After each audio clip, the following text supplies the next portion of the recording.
So it appears to me, after deep esoteric meditation, after the awareness that, and this is a whole nother session that I have to come through with the evidence, but it's there, but that King George, King Charles, King James, and George Washington were what you would call melanated. And I'm going to explain this. So basically that they are quote unquote what you would call black, but actually considered as white. Why?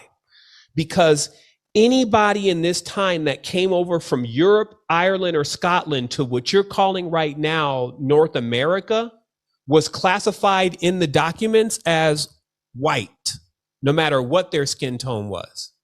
Because you had a bunch of black Irish, black Scottish, and this is why you get pyramids inside of Ireland. You see how they got all the pyramids and all this Egyptian lore out in Ireland, and they're like, where did this come from? Oh, the Queen Cleopatra came here and then she set up a dime. So they'll give you all of the, hey, let's tell you a fairy tale, but they're not coming to the specifics about what the hell is going on.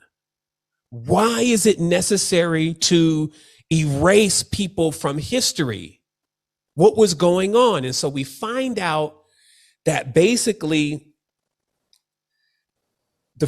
so George Washington, as you know, was a Freemason. They show you that he was a Freemason and he was pledged to the King of Britain. However, something goes on around this time where there's a complete mutiny from the King of Britain, because the King of Britain he gets his head chopped off. And because there can't be another king, because there's no actual lineage of the king, then only the protector of the realm, which is named Cromwell, only the protector of the realm is the one protecting Britain, France, Ireland, and Wales. Okay, so this is a longer story, but a story about that in history, it's showing the secret societies as we know them, the brotherhoods and the sisterhoods, were all synchronized under one culture only until about roughly 200 to 300 years ago. George Washington, 6'2", swarthy or black man, is now in a full-scale war, spiritual war even, with the protector of Britain. And he's had who he's pledged his allegiance to, the king. His king, his head is chopped off.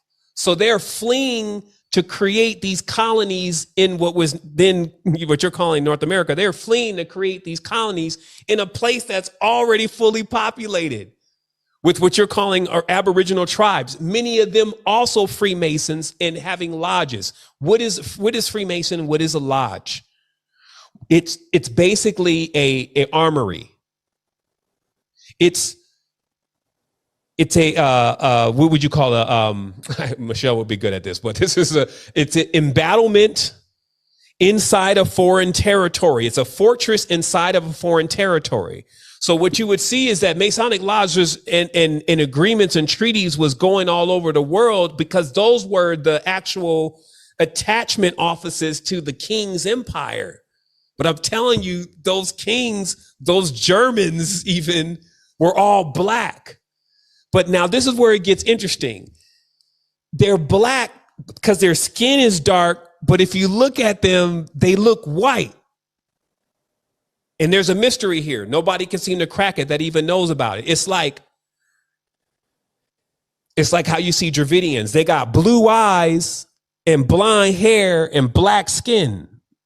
What's going on? Nobody can answer this question.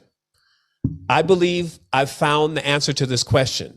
I have to go back just a little bit further here to expunge all of this, but I'm going to show you how it became a certain point that, just like you see even maybe in adrenochrome now, but to put melanin into your system from silver and other things was like, it became the thing, because everybody in those societies knew that the power was coming from the sun.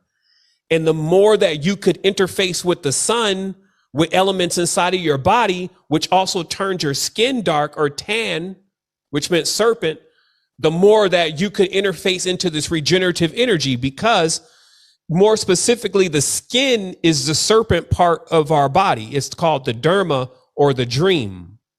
Okay. So the skin is the largest organ in the body. Not the heart, not when you take all the skin and put it into a pile. It's the largest organ in the body, but it's the one that's least talked about. Also, the skin, you can tell the personality, as I mentioned, of the skin. It covers everything. So you don't know about all the other organs. You just know about the skin, because the skin is like what they call the shining serpent, right? Like it's the prideful shining serpent, the skin of the coat of colors. That's your aura, everybody.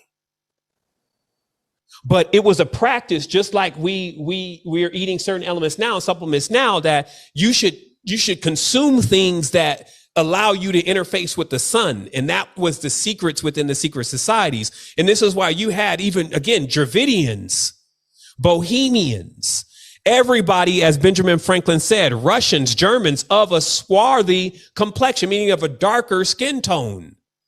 So you're talking about an entire, that's what I'm saying. All these brotherhoods, they were interfaced with the sun, and the sun is clearly the great serpent, or the one that can heal itself. Because remember, this gets us into the Christianity thing where Jesus can heal himself from things. The serpent, the Nehushtan, can heal itself. So for a multi-billionaire, one who controls the world, what are you worried about? Shit, when we gonna die? Because that's when we're gonna leave all this money. So for men that were initiated, that was what they got initiated for.